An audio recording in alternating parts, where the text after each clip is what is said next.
Hello, good morning. Ano, kumusta na? Bunso. Ayun si Bunso mga ka-Jude doon. O, sige na. Pupunta na ako dyan sa loob. Wala nang nag-aaway-aaway pa.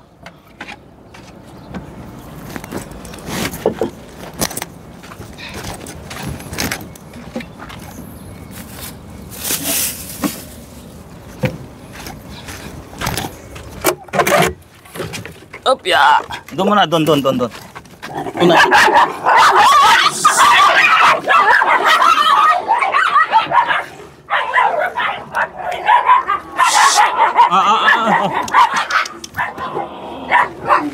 Wala na mag-away. Ay.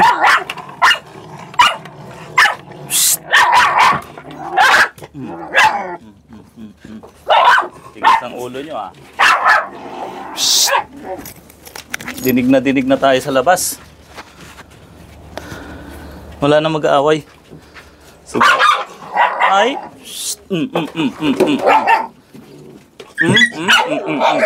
Mamamalo na ako ha.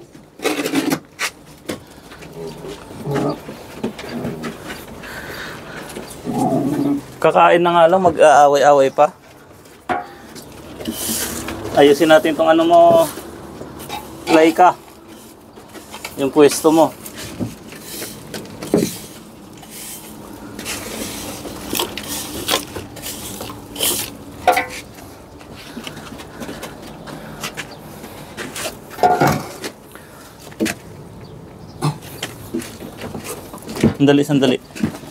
Sandali. Alis dyan ano? Alis dyan. Baba. Labas dyan, Bunso.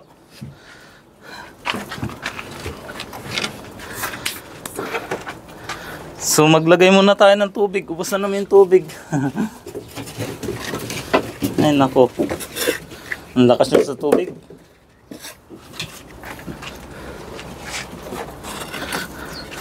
Kayo din natin itong ano. Ayan o. Puro lupa.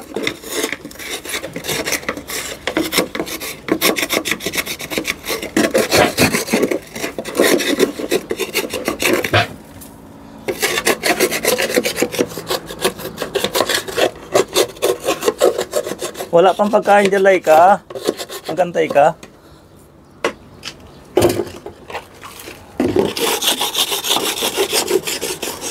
Kayo din ko, sayang yung tubig.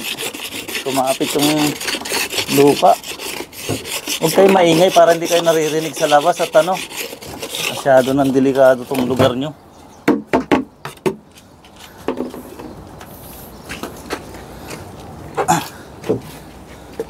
Ay, sorry.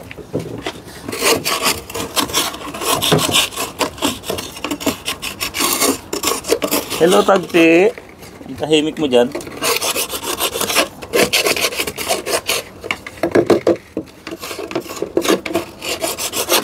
Para konti lang yung tubig na gamitin natin na panghugas.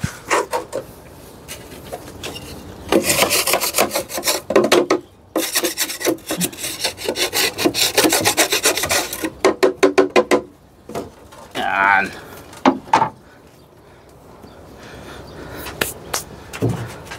Nataob na naman tuloy itong ayun ang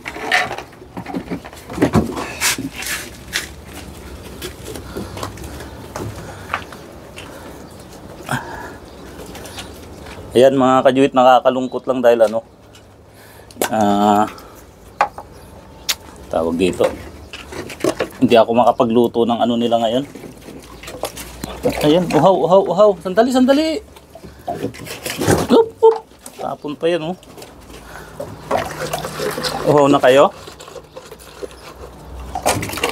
Sandali lang ha. Dito sa taas.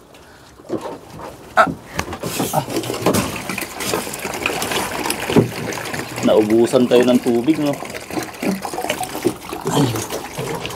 Ayun ang uhaw nila mga kajuit.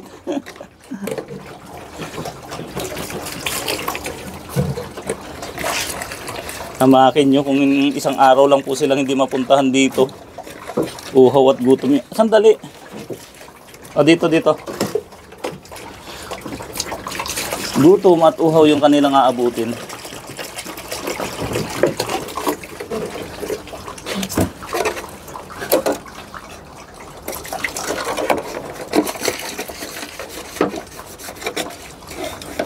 Hindi na ako makapagluto mga kajuit, nakumpis ka yung aking rice cooker. Dito na, dito sa taas. Ay, baba na dyan Kaya dog food at kanin mga kajuit yung kanilang pagkain ngayon. In-mix ko po sa sa kanin yung dog food.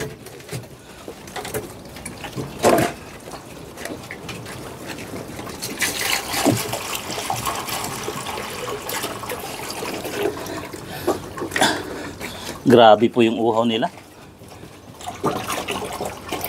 Baba na dyan Ayan.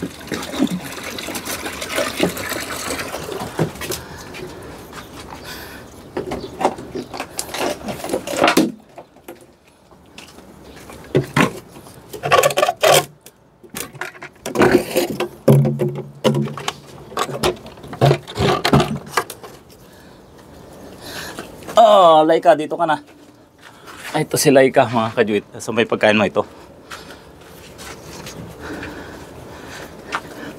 Pasok ka sa loob. Hop! Huwag nyo nga agawan. Diyan ka muna sa loob. Sige. Ay, nakalabas. Kalabas si Laika. Oh, Laika.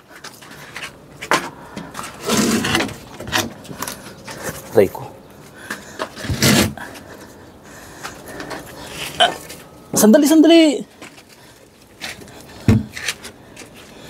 Oh, kayo naman. Oh, dito sa taas. Ayan. Oh, dito. Oh. Oh, oh, yung iba dito. Oh. Tagpi, dito ka. Tagpi, dito ka. Tagpi. Oh.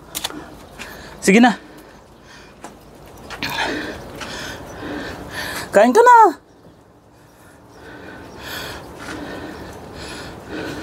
Sinulo ni Bunso doon mga kajuit. Anak ko. Ha? Kain na, Tagpi. Sige na. Ayaw mo ng dog food.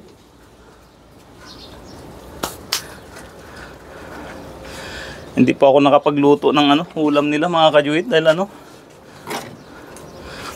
pinasok yung kwarto namin ng mga staff ng aming accommodation. Kinuha yung aking rice cooker na pinaglulutuan ko sana ng pagkain nila. Di bali na lang. 2 weeks na lang na pagtitiis para kayo isa makauwi na rin ng Pilipinas. Bali ang kung binabad ko sa tubig yung dog food para lumambot, saka ko inahalo sa kanin. Nagsasalo-salo na naman dyan eh. Itong problema ko, ayaw kumain ni Tagpi.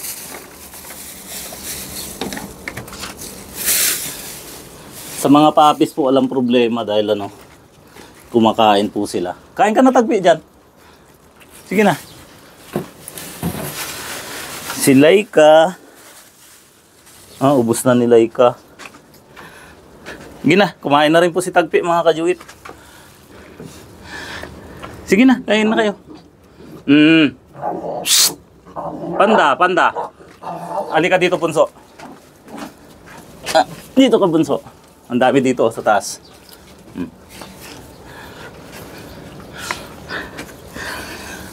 Habang tumatagal, pahirap ng pahirap yung ating sitwasyon mga kajuit.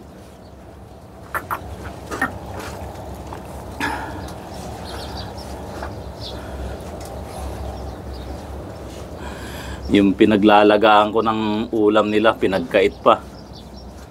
Ganun po kahigpit dito mga kajuit, maging sa aming accommodation. Kaya kailangan ko pa ng isang sakong dog food bago sila makauwi. So okay lang din yan na ano, medyo pumayat sila ng kunti para gumaang yung timbang. Ano Tagpi? Gina, kumain ka na dyan. Pasensya muna kung yung inyong pagkain. Shhh, maaway ka na rin Panda. Ang dami niya pagkain nyo. Importante may kanin. Hindi na, inaagawan nyo kasi si Tagpi. Sige na, kumain ka na dyan Tagpi. Ang dami niya, no? Mamaya ka lumabas dyan, Laika. Hindi pa sila tapos, mga away ka na naman dito.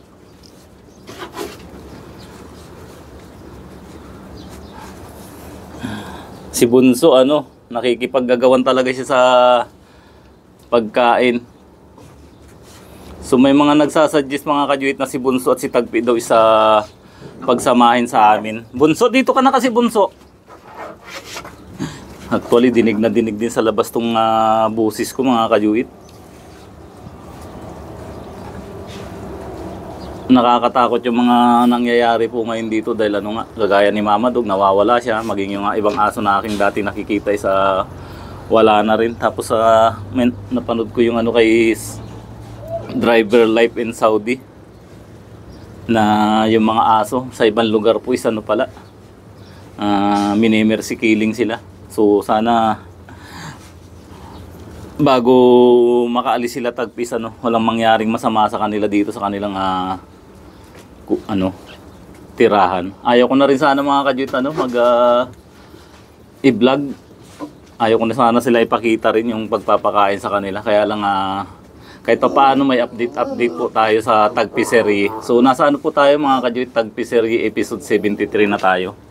So kunting-kunting tiis na lang talaga mga kajuit at sila ay makakauwi na rin. So sana sa Desert Doggies, alam nyo naman po yung sitwasyon dito. So yung kay Mama Dog, kung hindi na po natin makita, pwede na nating i-cover dito yung kinukuha nating pundo para sa mga puppies.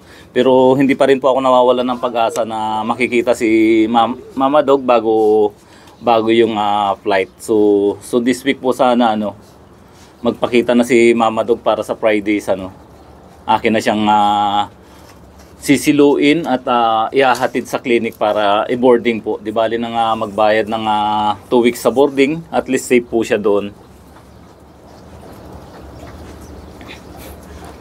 So ganito muna mangyayari dito mga kajuit, dog food muna yung aking ipapakain sa kanila.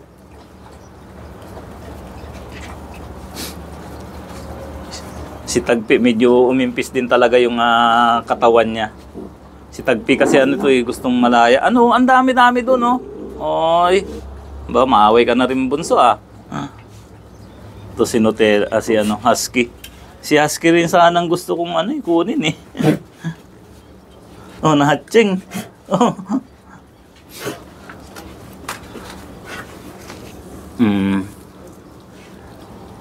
Charmy? Sige na, ubusin nyo yun. Ang dami pala niyang pagkain. Tapos minsan ko lang din sila napupuntahan dito mga kajuit. Tuwing umaga lang. Dahil may trabaho nga po ako. So ipag-pray natin lahat mga kajuit na bago yung kanilang flight is safe sila lahat dito araw-araw.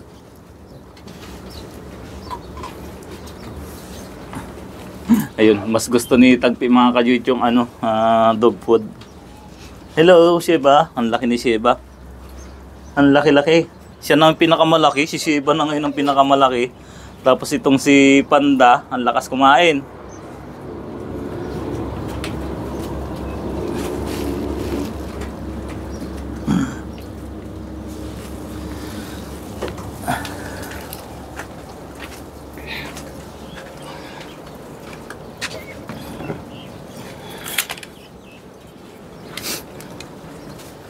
Ito si mga kajuit. Hello! Wait lang Oo. Ikaw ang busog dahil solo mo yung pagkain. Kailangan kang babartolina habang kumakain kasi inaaway mo sila. Ayan mga kajuit. Marami pa silang tira. Naparami yung ano ko ngayon, yung bigay ko na pagkain. So iiwanan ko na lang din po yan mga kajuit para may kakainin sila. Ilagay ko na lang doon sa isang pinggan. So yun mga kajuit, si Tagpi. Mas gusto pala niya yung ano, hindi nakamix sa kanin yung dog food. So no choice talaga si Tagpi mga kajuit kasi gugutumin siya kung di siya kakain ng dog food dahil hindi na nga ako makakapagluto ng kanilang ulam. Sa mga puppies po walang problema dahil ano, kahit ano yung kinakain nila. Pero si Tagpi kasi ano, aywan ko ba kung bakit napaka-pili niyang aso na yan. Pero mapipilitan po siya kapag nagutom. Ano Tagpi, halika dito. Tagpi! Ang lutong para ka lang kumain ng cornic. So paano mga kajuit, ito muna yung ating update ngayon kila Tagpi family. At gaya na sinasabi ko, naway suportahan niyo po kami at maraming salamat sa lahat ng mga nauna na nagpaabot ng tulong para sa kanilang pagpapauwi. So sa mga nakakaluwag pa, sana patuloy nyo pa rin pong suportahan yung aking fundraising para sa pagpapauwi ng mga puppies. So muli mga kajuit, ito po si Do It Yourself na nagsasabing God is good all the time.